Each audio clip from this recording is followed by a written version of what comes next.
Hi everyone, welcome again to another financial analysis video with myself, Moeed Amin, and Ted Wayman. Today we are looking at Asos. So let's dive straight in. Fashion online retailer. What's interesting is if you look at their investor relations website, they describe themselves as, their mission is to be the #1 destination for fashion-loving 20-somethings. So they try to be relevant to that particular demographic, and they sell, a range of things, everything from, accessories to clothing to sportswear to cardigans, trousers, shoes, trainers, you name it. They have a plethora of fashion retail items that they sell through their online stores.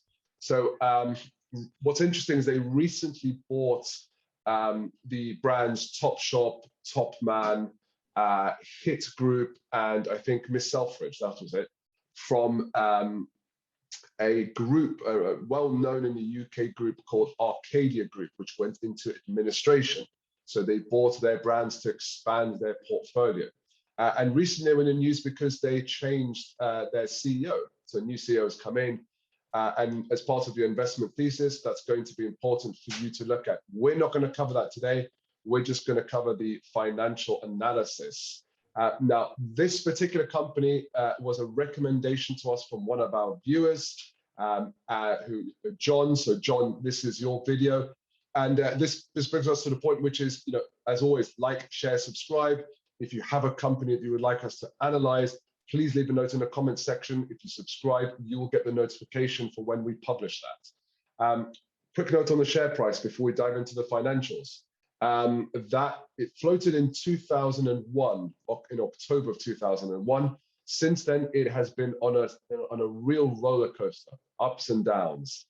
So stick around because we're going to cover that later on towards the end of this video. So Ted, let's dive in on this one. An interesting company to look at given its history and what they do. What have we found that we can share for our viewers? Absolutely. Well, good to see you, Moeed. Yeah, let's have a look at their financial statements. We are always or often accused of being a little bit backward looking, and welcome to the world of financial analysis. These are the financial statements and tell us what's happened in the past, not in the future. Actually, at the date of recording 3 days ago, they released their latest set of financial statements. So I feel that we're not too out of date for once in our history. So what we have here is the year to the end of the 31st of August 2021. The numbers have just been released, and they're unaudited at the moment. So this is kind of just a kind of a sort of a flash. So they are subject to change, although hopefully they won't change too much.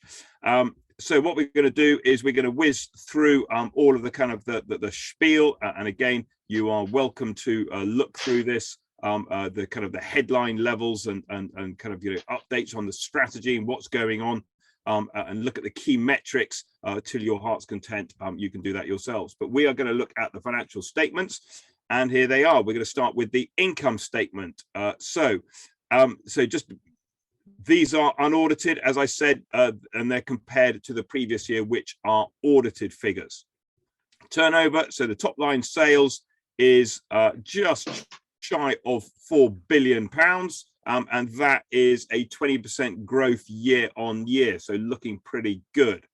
Cost of sales is at a steady at about 55% of the sales price, leaving them with a gross margin of 45%. That looks pretty standard for the kind of the sector that they're in. So generally speaking, pretty high margin. You may remember we looked at Gymshark, who are operating on something like 70%, which is really high.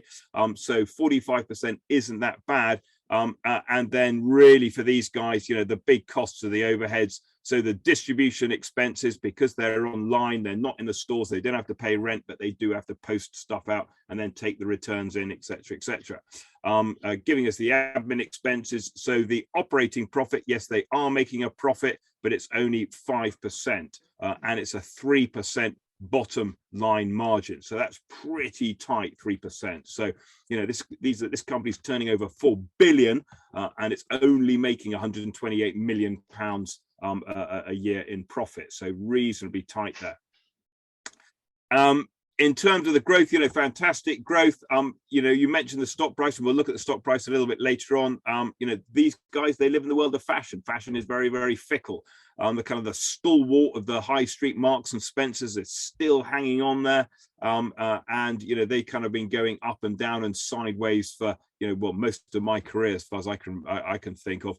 So, you know, these guys, the fact that they're able to grow at the moment, can they stay relevant? That's got to be the big sort of question for any potential investor. Okay, but they are operating on this very tight margin. And just the other thing to notice is that their finance expense has gone up a little bit, suggesting that they've taken on a little bit of debt on the balance sheet. But that finance they can afford. So if we compare the interest payable to the operating profit, the interest cover is not a problem. So there's the income statement, all looking pretty good, if a little tight. Let's go on to the movement in equity. Nothing really going on in the movement in equity, just to say that they aren't paying any dividends, in case you were interested. So if you're looking for income, look elsewhere. So here we are at the balance sheet, and we see in the balance sheet quite a big increase in the non-current assets. These are the things we need to run the business. The biggest increase there is coming through the intangible assets, and the intangible assets will be the goodwill. As you mentioned, these guys have been buying other companies, and when you buy other companies, you pay more, generally speaking, than their net assets are worth. The difference is known as the goodwill and appears on the balance sheet as an intangible asset, i.e. something you cannot touch. So that is kind of reflecting the increase in the growth. So a lot of that 20% top line growth won't actually be organic growth, it'll be acquisition growth. Okay, so just to kind of highlight that. So if you want to see year on year 20% growth, then they're going to have to year on year go out and buy other companies as well, and that's expensive. A couple of other things on the current assets. You'll notice quite a lot of stock. These guys really are carrying quite a lot of stock. So I put that through my little calculator, and it suggests to me that it takes them that they carry 115 days of stock. Now I think that's going to be partly going to be sort of a reflection of the kind of the fashion and the kind of the cyclical nature of fashion. You know, you're stocking up now for I guess, you know, we're in October, so I guess you're kind of stocking up for the winter collection, and then in the middle of winter you're stocking up for the spring collection, etc., etc. But these guys, you know, they are quite reactive. It's kind of like, you know, obviously Asos is you know, originally as seen on screen, so it was like you see something on screen, you think, oh gosh, I quite like that, and then you find it on Asos for, you know, 15 quid or whatever it is. So they are carrying a lot of stock, and that's 115.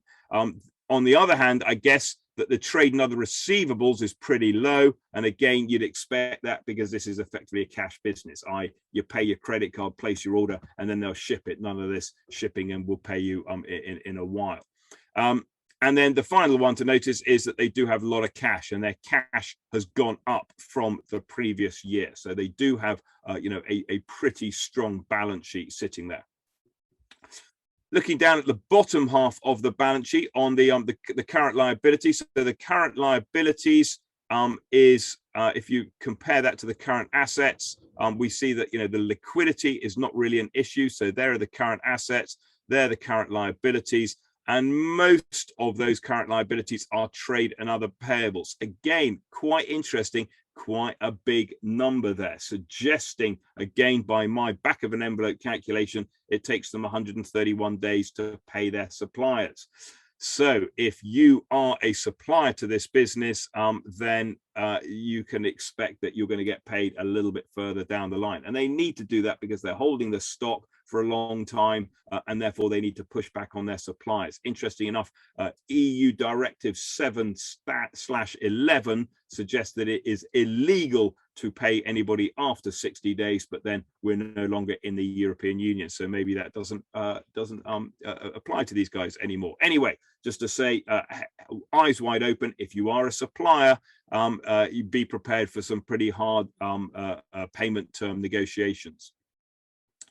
Otherwise, the only other thing to notice on the on the liability side is this number down here, which is the debt, and you can see they've taken on a lot of debt. So these guys, they're growing. Traditionally, they've kind of been growing through their lease liabilities, but they have recently taken on a lot of debt. The interest payments is still pretty low. I'd expect that interest payment to go up. So it looks to me like the timing of those borrowings towards the end of the year. So the financial impact of the interest payments haven't really come home yet. So the interest that they're paying at the moment is mainly going to be on the lease liabilities, which are these numbers and these numbers where they're leasing their assets. So borrowings, obviously looks like that they have, borrowed money in order to buy those additional companies, and that's going to be reflected in their future profitability. So down in the equity side, everything looking pretty healthy. So this is the investment by the shareholders and retained earnings. Retained earnings going up. They're not paying any dividends, so all the money's being reinvested, and they're continuing to grow. But a stock like this, we'd expect at some point to start paying out those dividends, and we would hope that that point probably isn't that far away when it moves from growth to maturity phase. So there is the balance sheet. There's the income statement. Let's go and have a look at the cash flow. So the first thing we notice is that they are generating cash, which is good. They are generating cash. You'll notice here we've got an increase in inventories. Okay, that has a negative effect on cash, because if you increase your inventory, your cash goes down, your assets go up, but you don't make the profit till you actually sell it. So increase in inventories, and that is countered effectively by an increase in trade and other payables, i.e. their suppliers. So basically they're increasing what they've got in the warehouse, and they're not paying their suppliers. Now, some of this may be due to the acquisition as well, but it's just to kind of, to highlight those two items. Still generating cash like the previous year. They're investing, and you'll notice here, big investment is to acquire other businesses. And they're also acquiring their intangibles. So a lot of that debt. So the investment is to buy the business, and that investment is coming from the issue of borrowing. So there are the borrowings, and these borrowings are basically being used to fund the acquisitions, and B, to generate an increase in cash. So they've got more cash in the bank to survive any kind of bad weather coming their way, or also maybe for acquisition or speculative acquisition opportunities. So that's really the sort of the financial statements. There's nothing really, no bigger warning signs, no kind of massive excitement going on. Low margin business, growing through acquisition. It's a well-respected brand. It's doing pretty well. It's it has been bouncing around a bit. Let's go and have a look at the share price. So if I can just pull that up, here is the share price. And you'll see, a real roller coaster ride. So if you got in at 2008, you'd have made and lost your fortune more times than I care to remember. So certainly, if you've invested late to, if you bought in the kind of the nadir of 2020, when all the markets tanked, you'd be feeling pretty pleased with the rise. And of course, if you didn't get out, then you'd be sitting there thinking, oh gosh, where's it going to go? Is it going to go back down? Is it going to go back up again? Or is it just going to do this, for example? The answer is, of course, we don't know. Okay, so this is a significant correction, and that's what we're reading about in the newspapers, with kind of change in the chief executive. Maybe it's lost its way a bit. Maybe it kind of needs to consolidate. Lost its way. That's a phrase that we've heard with Marks and Spencers, for example. Again, more times than I care to remember. However, so let's look at the sort of the metrics down the bottom. Market cap 2.8 billion. So just so the balance sheet is about 1 billion, and this is a market cap of nearly 2.3 billion. So you've got about 1.3 billion of inherent goodwill. That's a 120% premium to the net asset value, which isn't crazy kind of valuation. it's you know, the P ratio is about 19 times, 20 times. That's a yield of about 4%. Not paying out dividends. 4% doesn't look that bad. You know, we got inflation coming. You know, it's getting stickier and stickier by the day. That means that their input costs, there's no room for inflation in this business. You know, if the input costs go up, they've got to pass them on the output costs. You know, will the customers, will the clients still be buying, you know, if the prices are starting to inflate on their website? I don't know. I mean, that's the kind of, you know, the fickle world of 20-year-old fashionistas, etc. It's trading on, you know, just over 1 time sales. So it's, you know, it doesn't look cheap, let's put it like that. It doesn't look overly expensive. If you look at the kind of, you know, where it is in terms of its historical kind of, you know, if you take a kind of a chartist's view and you look at where it's been bouncing around, it suggests that maybe it's just dropped below. I mean, certainly, you know, here it's been bouncing out. This is what the chartists would do, and they kind of say, oh, look, you know, it's broken through the kind of, this is a support line. Maybe it's very cheap, and it's going to carry on, and it's going to kind of trade in this kind of pattern here. Who knows? I'm not sure I can add much more to that. So, you know, there we go. They are, you know, it's an interesting company. Yeah, very interesting. And you know, we'd love to hear the comments of people who are experts in this industry. Right, you know, what do you have to say about this? What can you add to our analysis here? That you know, things that you will know because you're so knowledgeable in this industry that we won't know.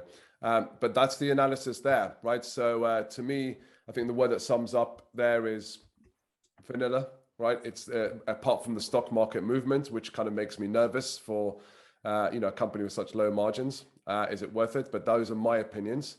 Would love to hear from everyone else.